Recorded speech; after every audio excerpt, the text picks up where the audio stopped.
Bien, vamos a ver, como les decía, las enfermedades del sistema óseo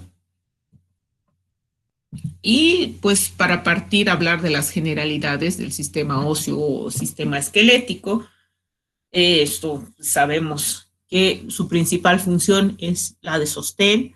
Los huesos son el soporte de los tejidos blandos, es el punto de apoyo de los músculos esqueléticos. Brindan protección a los órganos internos, tórax, pelvis, abdomen, y también sirven de asistencia al movimiento. Junto con los músculos permiten la movilidad de los segmentos musculoesqueléticos y además tienen otras funciones que están relacionadas más con la parte metabólica, la parte sistémica, de la homeostasis sistémica. Entre ellos participa en la homeostasis de los minerales, porque el tejido óseo es la principal fuente de calcio y fósforo que le da resistencia a los huesos, pero que también se libera la sangre para el metabolismo celular. Son fuente de producción de células sanguíneas dentro de los huesos. El tejido conectivo que está dentro de los huesos es la médula ósea roja, y es en este lugar donde se realiza la hematopoiesis, que producen las células sanguíneas. Y esta médula ósea roja también, a medida que pasa el tiempo, los años, es reemplazada por otra médula, que es la médula ósea amarilla, que es una fuente de grasa, de triglicéridos. Entonces, tiene pues múltiples funciones el sistema esquelético, y pues el tejido especializado, el tejido óseo que lo compone, es un tejido óseo duro, una matriz ósea, y también, además del tejido óseo, hay unos otros tejidos conjuntivos, en el que está el que ya hemos dicho, el tejido hemapoyético y el tejido adiposo, y además tendrá siempre sus vasos y sus nervios. Si el hueso va a formar una articulación, estará cubierto por una cápsula, que es la sinovia, y tendrá en su cara articular un cartílago, que es el cartílago articular. De acuerdo a la consistencia del hueso y la cantidad de material óseo que tengan, el tejido puede ser clasificado, el tejido óseo puede ser clasificado en compacto y esponjoso. El compacto es el hueso denso, y el esponjoso en el cual hay un trabeculado de la matriz ósea. En todos los huesos existe una capa externa que es densa, compacta y dura, que es tejido óseo compacto, que mientras en la parte central hay una malla de aspecto esponjoso compuesto por trabéculas, ya que es el tejido esponjoso, y en la parte entre estas trabéculas es donde están los vasos sanguíneos y está la médula ósea roja. Bien, el tejido óseo como tal es un tejido especializado, un tejido conectivo especializado, y está compuesto por una matriz extracelular que, a diferencia de los otros tejidos, esta matriz está mineralizada. Se va a caracterizar por eso, por esta mineralización, que el hueso va a tener una gran dureza y consistencia. Ya en esta matriz ósea mineralizada va a tener además una sustancia fundamental, y entre medio las células óseas, que son las que van a dar la capacidad de dividir, de reproducir, de resorber hueso. Estas células óseas están como alojadas en lagunas en medio de esta malla mineral, de esta matriz mineralizada, de esta malla mineralizada. ¿Ya? Y lo que hace que estas lagunas óseas, pues además tengan un vaso, un nervio que le van a servir de nutrición. Ya, la sustancia, la matriz ósea, esta sustancia fundamental, está formada por una serie de fibrillas entrelazadas entre sí, que van a formar una especie de laminilla estriada, punteada, y que pues es la principal característica del hueso, ¿cierto? Entonces, si nosotros vemos la composición, vamos a ver que la materia inorgánica, es decir, esta matriz mineralizada, está formada principalmente por carbonato de calcio y fosfato de calcio, representa el 45% del hueso. Y entre medio está la materia orgánica, que está formada por el tejido conectivo entre medio y las células óseas, que son los osteoblastos, los osteoclastos y los osteocitos. Y un 25% del hueso también es agua. Es decir, aunque por muy duro que sea, tiene en su contenido agua. Bien. Si nosotros vemos la estructura de un hueso maduro, este va a tener una estructura formada por unidades que se llaman osteonas o los sistemas de Havers. ¿Qué es una osteona o un sistema de Havers? Es una estructuración de la matriz ósea en laminillas concéntricas. Ya son laminillas concéntricas, es decir, rodeando a un conducto central en el que están un vaso y una arteria, y a veces un nervio. A este conducto central se llama el conducto osteónico. ¿Ya? Y estos conductos van a tener además, estas laminillas van a tener entre medio unas especies de conductillos, ya, donde se alojan los osteocitos y sus prolongaciones, ¿ya? Y estos osteocitos van a seguir y van a distribuirse de acuerdo a la orientación de las laminillas en forma concéntrica, rodeando a este conducto central, ¿ya? Y de esta manera, pues estas interconexiones van a permitir nutrir al hueso, ¿ya? Existen también otros conductos en esta matriz dura, que son los conductos de Volkmann o conductos perforantes, que son como una especie de túneles en el hueso laminar que van a permitir que estos vasos sanguíneos se ramifiquen, ¿ya? Y lleguen hasta los vasos principales en la superficie perióstea, ¿ya? Entonces, esa es más o menos la estructura de un hueso maduro. Un hueso maduro en realidad va a tener estos tres tipos celulares. Una son las células osteogénicas, ¿ya? Que se van a convertir en osteoblastos, son los que van a formar la matriz ósea, que van a madurar y se van a volver los osteocitos, que son estas células que están entre medio de la matriz y que van a mantener el tejido celular. Y a su vez van a ver estas células más grandes con un ribete en cepillo, un reborde ribeteado, a veces multinucleares, que son los osteoclastos, que su función es resolver la matriz ósea, resolver sobre todo el calcio, ¿ya? Entonces, estas células osteogénicas son las células madre, las que dividen y dan origen a este otro grupo de células que son los osteoblastos. Estas se encuentran, los osteoblastos y estas células madre, en el periósteo y van a irse desprendiendo, ¿ya? Y a medida que se van introduciendo en la matriz intracelular y rodeándose de laminillas óseas, se convierten en osteocitos. Los osteoblastos ya van a ser los formadores, estos son los que están en el borde, de la matriz ósea, secretan fibras colágenas, ya que se van a ir calcificando. Como les decía, a medida que estos osteoblastos se van introduciendo en la matriz, se van convirtiendo en osteocitos, que son las principales células de nutrición de la matriz ósea. Son como células estrelladas, con múltiples ramificaciones, y son las que nutren la matriz y nutren al hueso.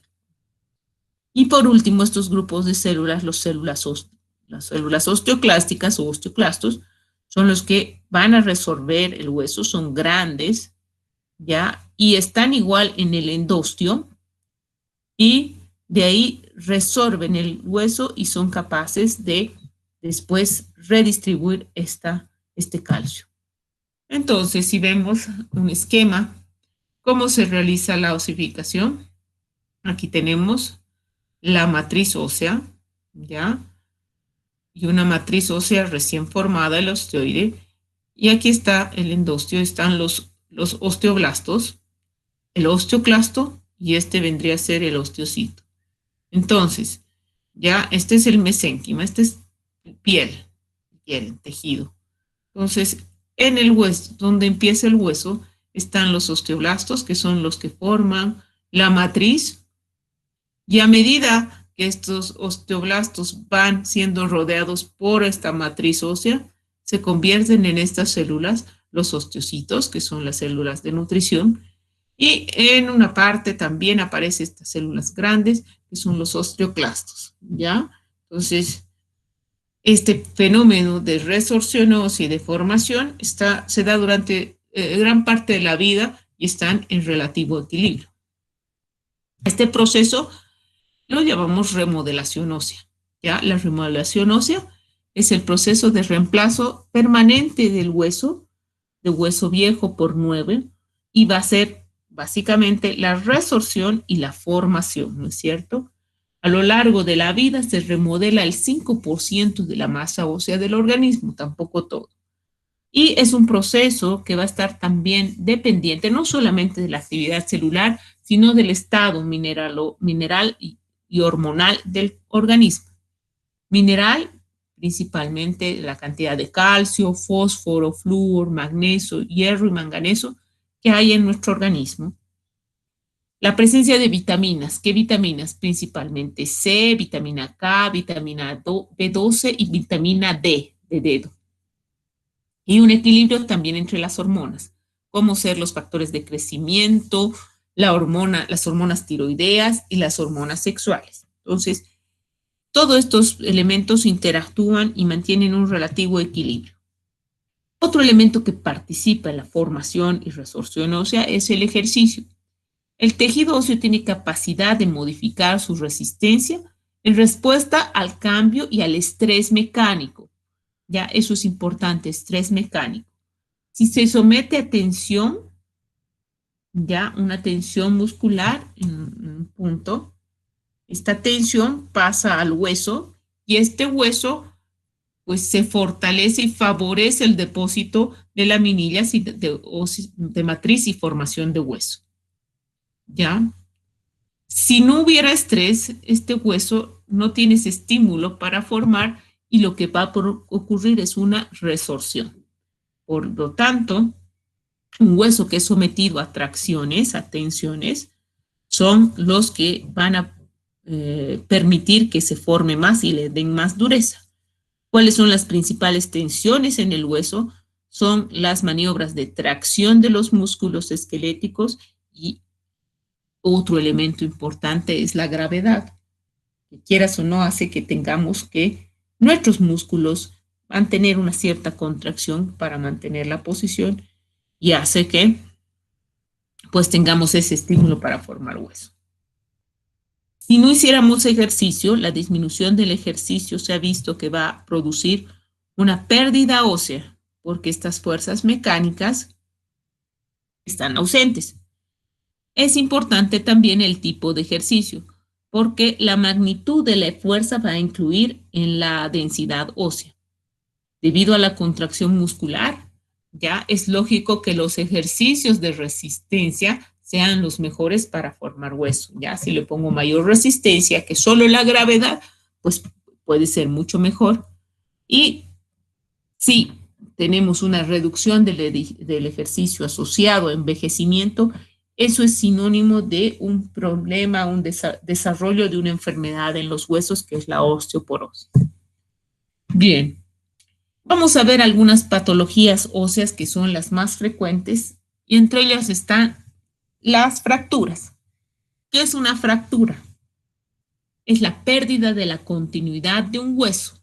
¿Ya? Pérdida de la continuidad, si quieren, rotura. ¿Ya? Pero, ¿qué va a ser consecuencia de golpes, de fuerzas, de tracción o de cualquier otra situación que supere la intensidad de la elasticidad del hueso. ¿Ya? Las fracturas tienen distintos tipos de acuerdo al tipo de trazo fracturario que se produzca. Básicamente, una clasificación las divide en fracturas cerradas o simples, ¿sí? El hueso no está expuesto, el hueso queda cubierto de piel y de músculo, o las abiertas o expuestas, en el que el hueso ya se expone, sale de la piel y es expuesto hacia el exterior. ¿Ya? Una segunda clasificación observa el tipo de trazo fracturario que tiene. Y vamos a tener unas fracturas que se llaman transversales, que como su nombre dice, producen un trazo transversal al hueso. Las oblicuas, trazo oblicuo. Las espirales, las fracturas que se llaman cominutas, es decir, que tienen más de un fragmento. La una que se llama oblicua es descompuesta o compuesta, en el cual es una fractura oblicua, pero hay un desplazamiento de los dos fragmentos. La espiroidea, que es parecida a la espiral, y hay una fractura que se llama entallo verde, que en realidad es una fractura que no llega a ser completa, como una fisura si quiere. Fracturas especiales de segmentos especiales están la fractura de Pott, que implica la fractura del tobillo, de los huesos del tobillo, del peroné y a veces la tibia también a nivel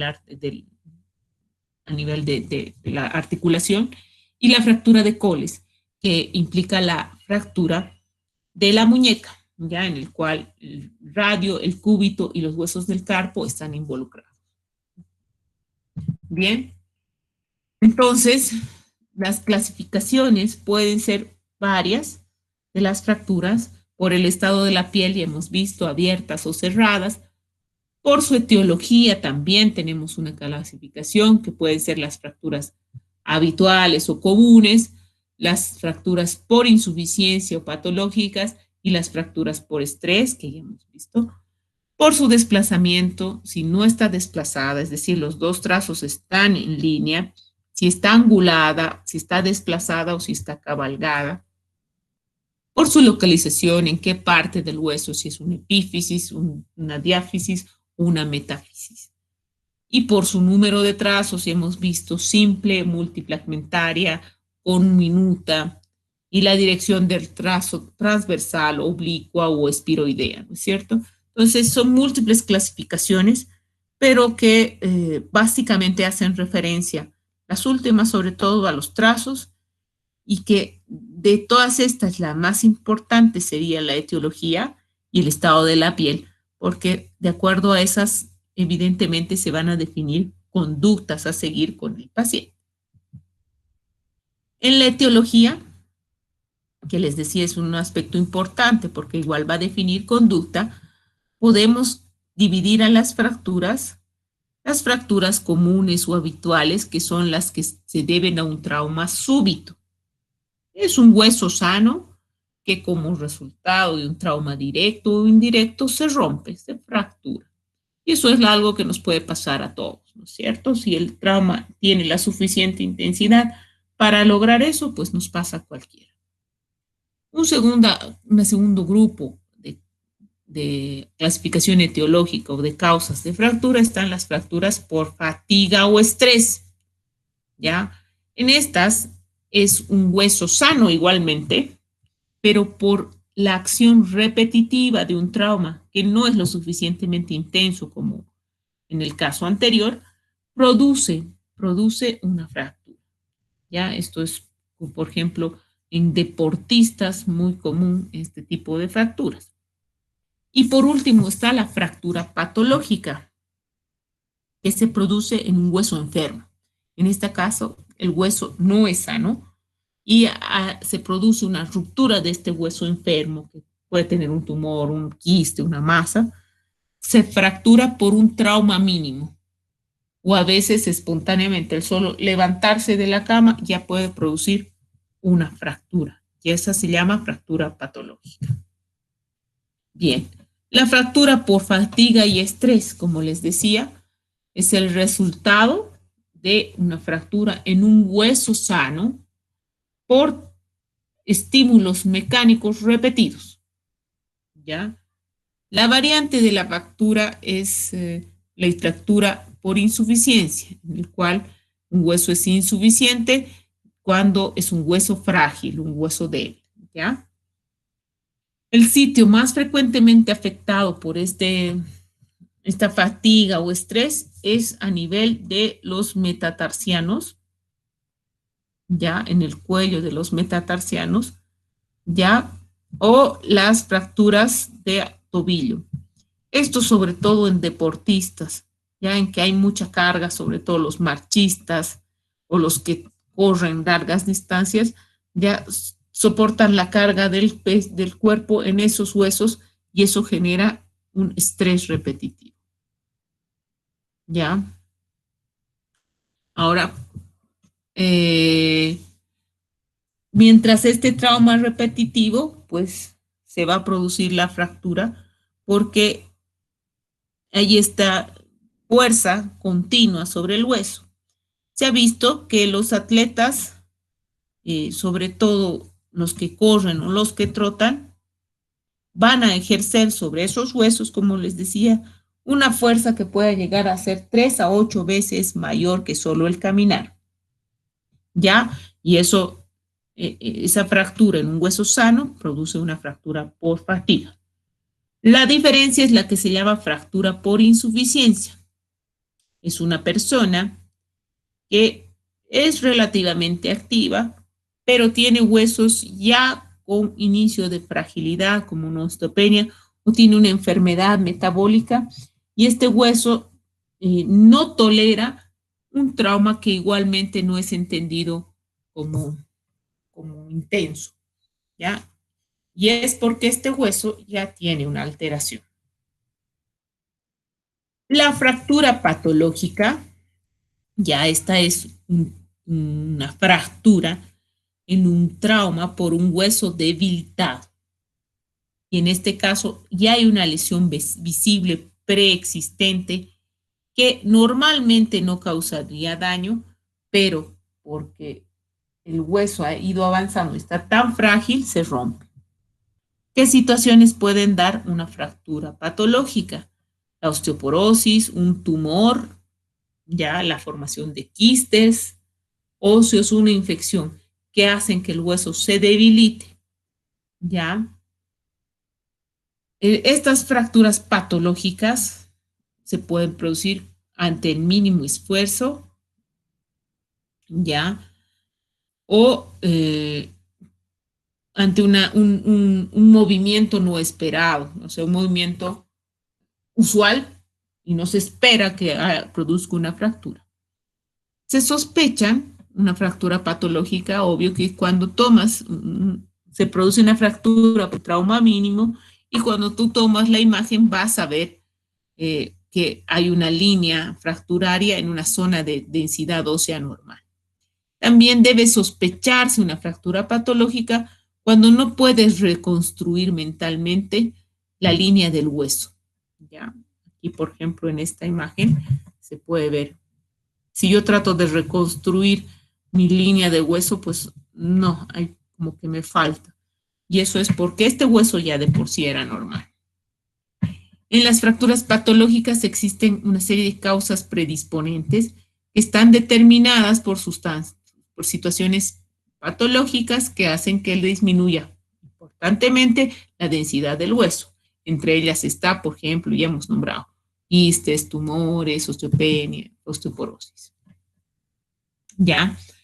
Dentro de las causas de fractura patológica, las más frecuentes están la presencia de tumor óseo, ya el quiste óseo, pero también pueden ser debidas a debilidades óseas de etiología congénita. Entre esos están el síndrome de McCune-Albright, la osteoporosis juvenil, la osteogénesis imperfecta, ¿ya? Que son situaciones en las que hay una alteración en el metabolismo óseo, pero de origen genético. Los sitios más frecuentes de fracturas patológicas son el fémur proximal y el húmero, porque son los que a veces más carga reciben. Además de las enfermedades genéticas que hemos nombrado, causas de fracturas patológicas, existen ciertos factores de riesgo que van a predisponer a que ocurran. Entre ellos están las edades extremas. De por sí van a tener mayor fragilidad ósea. El sexo, dentro de ellos el sexo femenino. Posmenopausia predispone a la generación de osteoporosis. La presencia de osteoporosis o osteopenia ya diagnosticada previamente, pacientes que tengan una actividad física o una ocupación que predisponga a estas fracturas, pacientes que tengan un estado nutricional alterado, con una baja ingesta de calcio y una fragilidad ósea secundaria, pacientes que hayan tenido inmovilización prolongada, porque en esos casos este hueso no ha recibido el estímulo trófico del movimiento y pueden desgenerar, ¿no es cierto? Se vuelven osteoporóticos. Y las enfermedades neuromusculares por el mismo factor, no hay estímulo trófico, ¿ya? Entonces ahí vemos algunas enfermedades óseas que van a producir este debilitamiento del hueso y una fractura. O otros procesos locales, tumores, lesiones paratumorales. ¿Ya? Las fracturas patológicas más frecuentes en fémur y en húmero. ¿Ya? Bien, en cualquier caso, una fractura va a tener signos y síntomas que casi todos más o menos sabemos y relacionamos. La primera es el dolor.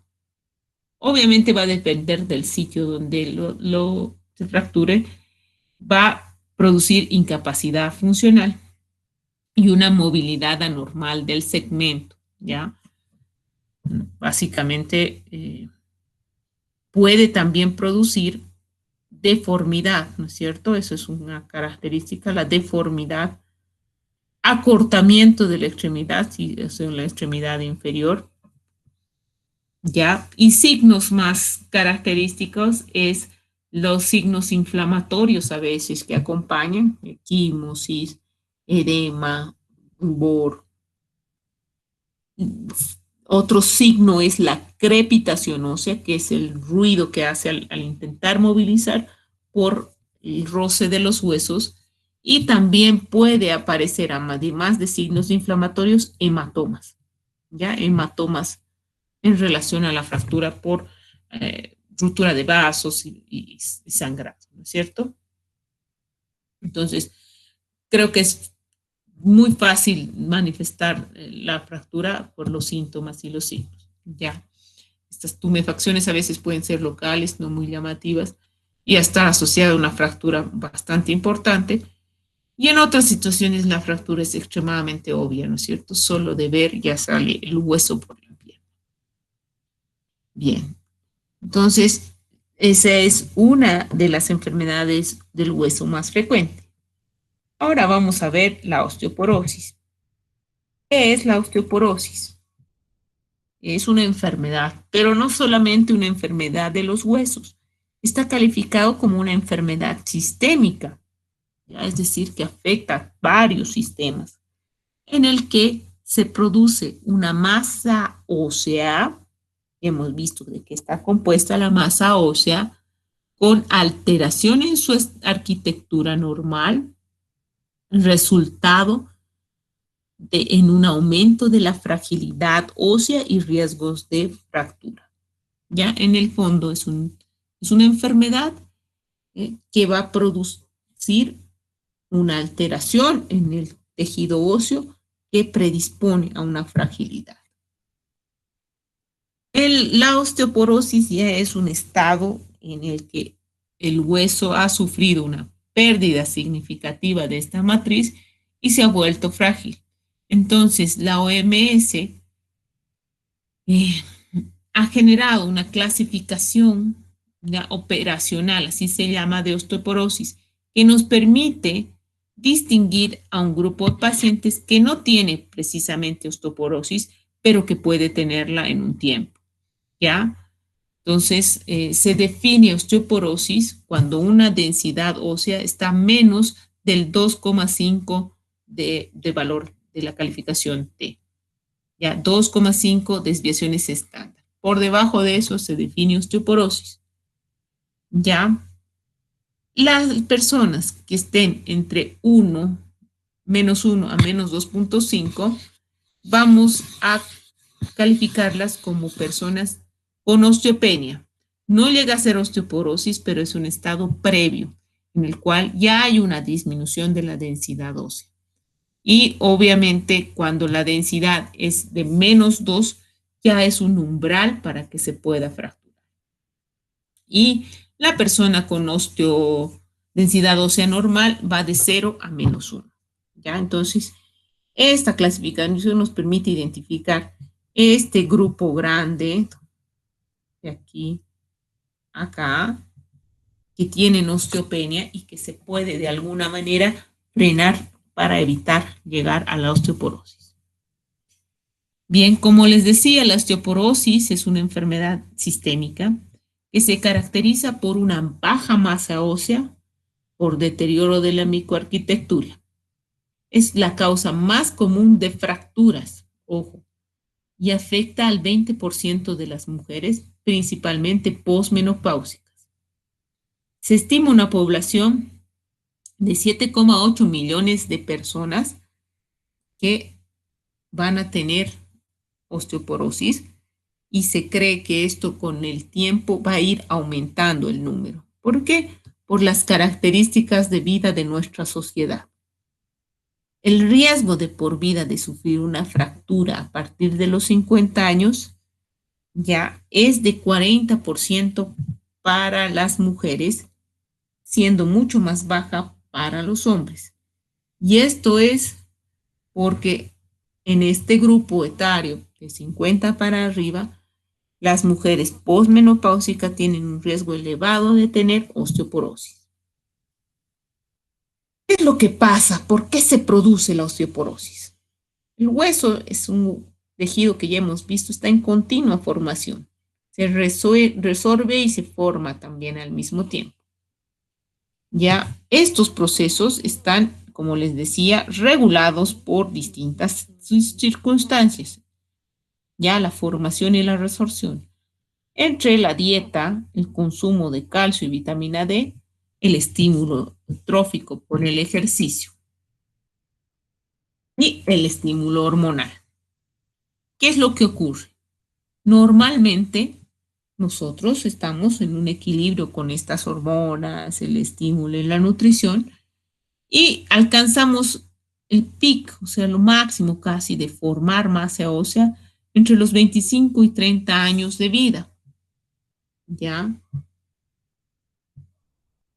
De alguna manera ahí vamos a alcanzar el pic, pero hasta los 40 podemos mantener un relativo balance entre remodelación y resorción ósea. ¿Ya? A partir de los 40, este balance entre remodelación y resorción se pierde. ¿Ya? Y se produce una fase de mayor pérdida ósea. ¿Ya? Asociado a los factores hormonales que alteran, como es la menopausia, pues es a partir de esta edad en que la pérdida ósea puede verse acelerada. Entonces, es la edad también un factor de riesgo de por sí para la osteoporosis. Entonces, el pico de masa ósea es entre los 25 y 30 años. Juegan una serie de factores para que esta formación y resorción se mantenga hasta los 40, ¿ya? Donde a partir de los 40 se ingresa una fase de pérdida ósea, ¿ya?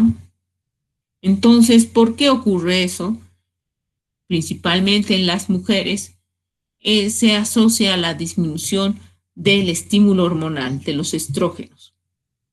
Esto hace que se pierda el efecto regulador que tenían los estrógenos sobre la resorción ósea.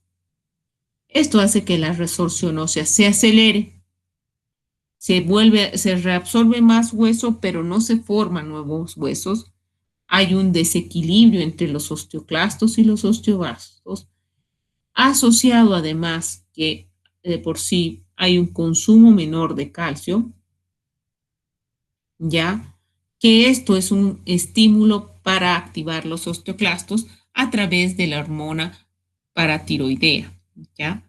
Entonces, el consumo de bajo calcio genera calcio bajo en la sangre y el organismo responde ordenando a los osteoclastos que aceleren su resorción. Entonces, normalmente antes de los 40, usualmente antes de la menopausia, este equilibrio es así. Se quita un hito, se pone un. Pero cuando ocurre ya después de los 40, tenemos osteoporosis, el, el equilibrio se rompe y vamos a tener un osteoclasto que va a destruir todo el material formado. ¿Ya? La osteoporosis podemos dividirla en dos tipos. La osteoporosis primaria, que es la más frecuente, y la secundaria. La osteoporosis primaria es aquella producida, como les decía, por la evolución propia de la persona. Entre ellas, la más importante es la osteoporosis senil y la postmenopáusica. Y la secundaria, una serie de enfermedades que producen una disminución de la formación de hueso. Entonces, tenemos la osteoporosis primaria y un grupo que se llama idiopática en adulto joven, que no sabemos por qué, pero que inicia en un adulto joven, y la senil postmenopáusica. La osteoporosis secundaria es secundaria a una serie de trastornos que van a producir alteración en el metabolismo cálcico. Está, por ejemplo, la anorexia, la malnutrición, la diabetes, el uso de corticoides, el hiperparatiroidismo, el hipertiroidismo, la inmovilización, la insuficiencia renal crónica, infecciones crónicas como el SIDA, los trastornos digestivos, la mala absorción, una lista larga de enfermedades. ¿Ya? Ahora, evidentemente, el principal factor de riesgo para la osteoporosis es la edad. A medida que avanza la edad, es mucho más difícil este equilibrio y se pierde. Y pues en las mujeres después de la menopausia esto es mucho más acelerado. Entonces, un factor de riesgo es la edad y un segundo factor de riesgo es el sexo femenino. Si ya esta persona ha tenido una fractura vertebral por compresión, pues ya es otro factor de riesgo para decir que la enfermedad está muy activa. La menopausia prematura, pacientes de constitución asténica, flacos y la historia familiar de osteoporosis. Estos se constituyen en factores de riesgo no modificables. Y los factores de riesgo modificables son relacionados, por ejemplo, a la nutrición, la ingesta baja de calcio, un estilo de vida sedentario, el tabaco y el alcohol y el uso de esteroides son factores que favorecen a la resorción ósea. Entonces, acá vemos los más importantes, los antecedentes familiares, mujeres, menopausia, los adultos mayores, edad avanzada, más allá de 50, 60 años, consumo de tabaco y alcohol, dieta pobre en calcio y algunos medicamentos como los glucocorticoides que pueden producir osteoporosis. ¿Cuáles son los síntomas de la osteoporosis? En realidad, la osteoporosis no presenta síntomas, es asintomática. Puede que el paciente no sienta ningún síntoma y ya ha iniciado con el proceso de degeneración, resorción ósea y osteoporosis.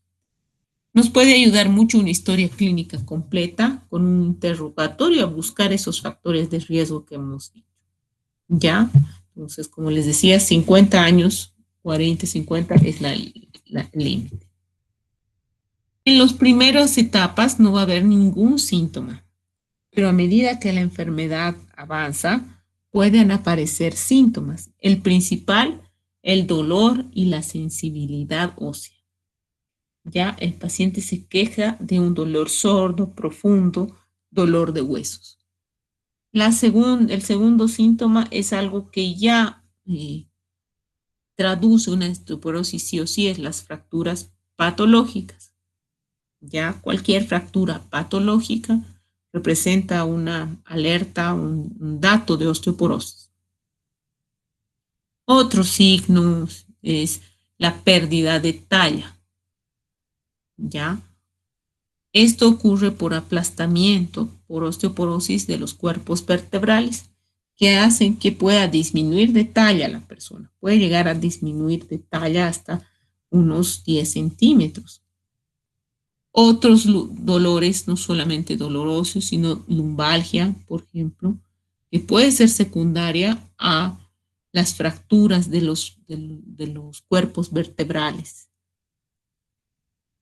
Y va apareciendo por lo mismo una postura encorvada, una cifosis, que a veces le llaman la joroba de viuda. Entonces, aquí la osteoporosis es una enfermedad sistémica, por eso porque afecta a todos, principalmente a los huesos, ¿ya? Los huesos. Entonces, ¿cuáles son los huesos más frecuentemente afectados? La columna, la cadera, el fémur, la muñeca son los huesos más afectados y en los que se puede producir fracturas.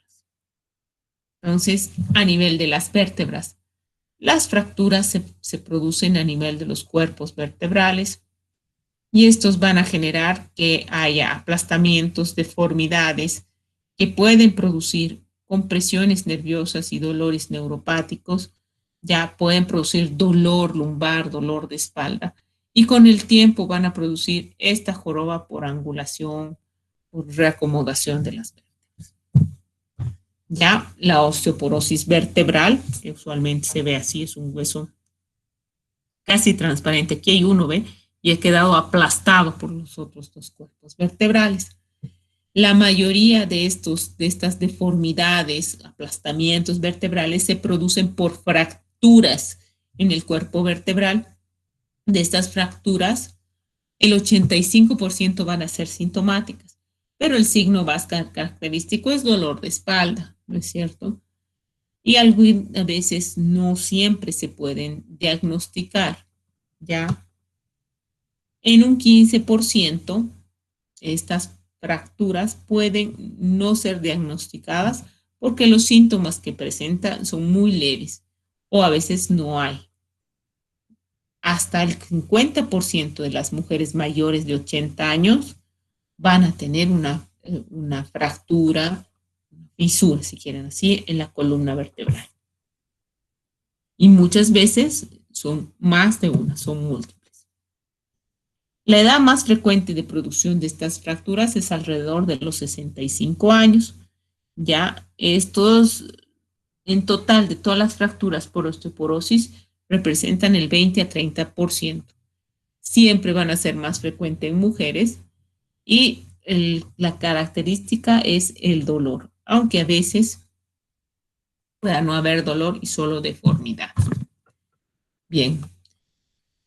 ¿Cuál es el objetivo del tratamiento? En realidad, cuando ya hacemos el diagnóstico, muchas veces la osteoporosis ya está avanzada. El objetivo principal del tratamiento es evitar o reducir la aparición de estas fracturas patológicas, ya sea primera vez o recurrente, porque estos procesos producen molestia, disconfort y afectan la calidad de vida. Bien. ¿Cómo vamos a tratar la osteoporosis? Tiene una pirámide de tratamiento. En la base de la pirámide están las medidas generales, sin fármacos. En esto incluye básicamente cambiar el estilo de vida, aumentar el ejercicio, el tabaco, evitarlo y la dieta, mejorar el consumo de calcio, etc. Todas medidas generales que representan la base de esta pirámide de tratamiento. El segundo pilar, como son adultos mayores los más frecuentemente afectados, hay que prevenir o evitar las caídas, pues esto principalmente derivadas del ambiente, cómo manejamos el ambiente. Consumo de calcio y vitamina D. Recordemos que uno de los factores más importantes del estímulo sobre los osteoclastos, que resorben hueso, es el estado de calcio que tenemos, el nivel de calcio que tenemos. Y en la base de la pirámide están algunos fármacos que evitan la resorción ósea. Entonces, ¿cómo prevenimos? La dieta rica en calcio. Hemos hablado de la actividad física, hay que evitar el sedentarismo, hay que evitar esos hábitos tóxicos, proteger de las caídas a los adultos mayores y obviamente también de algunas alteraciones posturales. Entonces, es bueno siempre pasar estas guías de manejo del ambiente, ¿ya? Cómo realiza las actividades de la vida diaria de la persona, de los adultos mayores. La dieta, alimentos que son ricos en calcio y en magnesio, tenemos las lentejas, los garbanzos, las almendras, los frutos secos, ya la zanahoria, los cítricos, y a veces hay bebidas industrializadas ya con calcio. La vitamina D la formamos nosotros en nuestra piel, entonces básicamente está la exposición solar.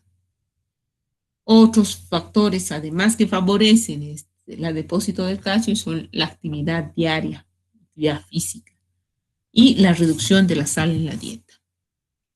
La fisioterapia, como hemos visto, aparte de la dieta, está en la base de la pirámide y constituye uno de los elementos más importantes para el tratamiento. Más que el tratamiento en sí de la osteoporosis, es la prevención, ¿ya? Evitar que ese hueso se ponga tan frágil que se pueda fracturar. Ya es prevenir, son actividades preventivas. Y hemos dicho que el estímulo trófico, ya con ejercicio, es el más importante. Bien,